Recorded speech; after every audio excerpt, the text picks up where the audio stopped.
आज हम लोग पढ़ेंगे ट्रिग्नोमेट्रिक इक्वेशंस। ये इस चैप्टर का लास्ट टॉपिक होगा। तो देखिए, ट्रिग्नोमेट्रिक इक्वेशन में क्या होता है। ट्रिग्नोमेट्री से तो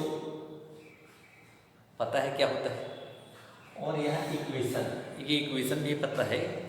अलजेब्रा में हम लोगों ने इक्वेशन पढ़ा था कि कोई भी अलजेब्रिक एक्सप्रेशन जो साइन ऑफ इक्वलिटी को कंटेन करता है उसको बोलते हैं क्या, इक्वेशन। लेकिन यहाँ पढ़ना है ट्रिगोनोमेट्रिक इक्वेशन, तो इसका मतलब हुआ कि एक ऐसा इक्वेशन जिसमें ट्रिगोनोमेट्रिकल रेशियोज आ रहा है और जिसमें इक्वल टू का साइन इंक्लूड हो रहा है, उसको बोलते हैं इक्वेशन। यहाँ दो तरीके की चीज़ें हम लोगों को देखने को मिलता है। एक होता है इक्वेशन और इसी के साथ एक होता है आइडेंटिटी। आइडेंटिटी, इन दोनों में क्या रिलेशन है, क्या डिफरेंस है, इस बात को हम लोगों को समझना है।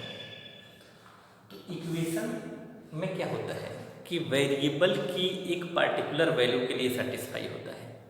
वेरिएबल की एक पार्टिकुलर वैल्यू के लिए जो सेटिस्फाई हो उसको बोलते हैं इक्वेशन, जबकि वेरिएबल की हर एक वैल्यू के लिए जो सेटिस्फाई होता है जो इक्वेशन, उसको बोलते हैं आइडेंटिटी। जैसे अगर हमने लिख दिया यहाँ पे a plus B equals to 3 और यहाँ हमने लिख दिया a plus B double square equals to a square plus 2ab plus b square. तो देखिए इस दोनों में क्या डिफरेंस है। यहाँ पे वेरिएबल की पार्टिकुलर वैल्यू के लिए ये सेटिस्फाई हो रहा है, जबकि ये जो है वेरिएबल की हर एक वैल्यू, जैसे यहाँ अगर a की वैल्यू अगर आप 1 लिखेंगे तो b की वैल्यू आपकी मजबूरी हो जाएगी 2 लिखना, तभी जाके इसको सेटिस्फाई करेगा, अदरवाइज सेटिस्फाई नहीं करेगा। जबकि इस केसेस में अगर आते हैं a की वैल्यू अगर 1 रखें तो b पूछने की ज़रूरत नहीं है a से कि बताओ कितना रखें, आपको जो मर्जी आए वो रखो। तो आप इधर जो वैल्यू रखेंगे और इधर रखेंगे तो ये दोनों के दोनों क्या होगा, सेटिस्फाई होगा। मतलब ये है वेरिएबल की हर एक वैल्यू के लिए सेटिस्फाई हो रहा है, जबकि ये वेरिएबल की पार्टिकुलर वैल्यू के लिए सेटिस्फाई हो रहा है। तो इसको बोलते हैं इक्वेशन और ये हो गया आइडेंटिटी। अब यहाँ से बात आती है कि अब यहाँ हम लोगों को क्या पढ़ना है, ट्रिगोनोमेट्रिकल इक्वेशन। क्या पढ़ना है, ट्रिगोनोमेट्रिकल इक्वेशन। तो जब इक्वेशन पढ़ते हैं तो इक्वेशन में एक बहुत बड़ी बात होती है सॉल्यूशन। ये सॉल्यूशन क्या होता है कि वेरिएबल की ऐसी वैल्यू जो इक्वेशन को सेटिस्फाई करे, दैट इज कॉल्ड क्या, सॉल्यूशन ऑफ दैट इक्वेशन। तो जैसे अगर यहाँ से बात आती है, जैसे मान लीजिए यहाँ पे हमने लिख दिया साइन थीटा इक्वल्स टू √3/2, ठीक। तो आपको ये बात पता होगी कि थीटा की वैल्यू अगर 60 डिग्री होगी तो ही ये बात सेटिस्फाई होगी, अदरवाइज ये नहीं सेटिस्फाई होगा।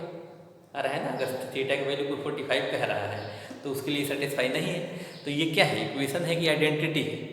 तो ये जो है एक इक्वेशन हुआ क्योंकि वेरिएबल की पार्टिकुलर वैल्यू के लिए सेटिस्फाई हो रहा है।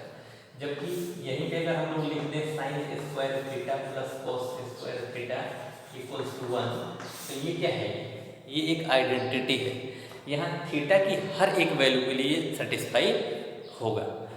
तो जब बात आती है सॉल्यूशन की, तो सॉल्यूशन क्या है, यही थीटा की ऐसी वैल्यू जो इस इक्वेशन को सेटिस्फाई कराए, दैट इज कॉल्ड सॉल्यूशन। तो ट्रिगोनोमेट्रिक इक्वेशन में दो तरीके की सॉल्यूशन की बात होती है। ट्रिगोनोमेट्रिकल इक्वेशन में दो तरीके की सॉल्यूशन होती है। एक होता है principal solution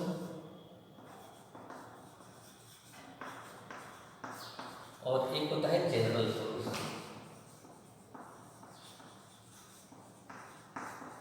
general solution,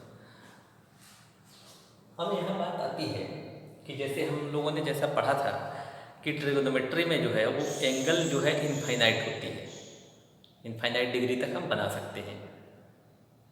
geometry में मैक्सिमम एंगल 360 डिग्री तक बनता है, जबकि ज्योमेट्री में जो है, ज्योमेट्री में 360 तक मैक्सिमम एंगल बनता है, जबकि ट्रिगोनोमेट्री में हम लोग 1000, 2000, 4000, 1 लाख डिग्री कितने की भी एंगल हम लोग बना सकते हैं। तो इस तरीके से अब यहाँ क्या होता है, प्रिंसिपल वैल्यू क्या होता है कि अगर 0 डिग्री से लेकर के और 2π मतलब 360 डिग्री, 0 डिग्री से लेकर के 360 के बीच में जो वैल्यू हम निकाल सकते हैं किसी ट्रिगोनोमेट्रिकल इक्वेशन के लिए, उसको बोलते हैं प्रिंसिपल सॉल्यूशन। जबकि जनरल सॉल्यूशन क्या होता है कि उसके बाद भी तो हो सकता है, क्योंकि ये जो है ऐसे ही पीरियोडिकली चलते रहता है। तो इस तरीके से बहुत सारे इनफाइनाइट वैल्यू निकाले जा सकते हैं, तो उसको बोलेंगे जनरल सॉल्यूशन। तो हम लोग पहले बात करते हैं प्रिंसिपल सॉल्यूशन की, कि प्रिंसिपल कैसे निकालते हैं। जैसे प्रिंसिपल सॉल्यूशन क्या हो गया, 0 से लेकर 360 के बीच जो निकाली जाए वही है आपका क्या, प्रिंसिपल सॉल्यूशन। तो जैसे अगर बात आती है, जैसे मान लीजिए साइन थीटा इक्वल्स टू, जैसे मान लीजिए 1/2 किसी ने निकाला और कहा कि सर इसकी आप जो है प्रिंसिपल वैल्यू निकालिए। तो प्रिंसिपल वैल्यू कैसे निकालेंगे हम लोग, तो यहाँ पे साइन थीटा इक्वल्स टू क्या होता है, साइन π/6, साइन 30 डिग्री की वैल्यू होती है। तो देखिए थीटा की वैल्यू आ गया π/6, एक तो सॉल्यूशन आ गया, ये एक आपका आंसर है। अब आप 0 से लेकर के 360 के बीच में देख लीजिए कि क्या और कोई वैल्यू हो सकती है जिसकी वैल्यू 1/2 आ रहा है।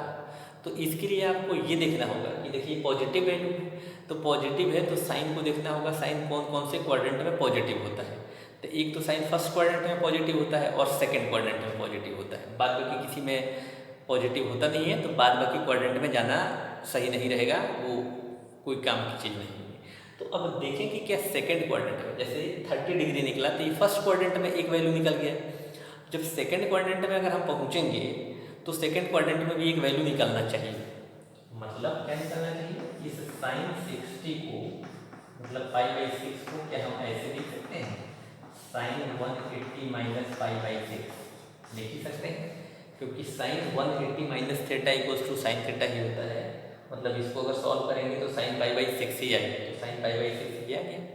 अब जब हम इसको सॉल्व कर लेंगे, मतलब ये बात और ये बात सेम है, तो इसको जब सॉल्व करिएगा तो कितना आ जाएगा, इससे इसमें करेंगे तो ये हो जाएगा 6π, तो ये हो जाएगा 5π/6।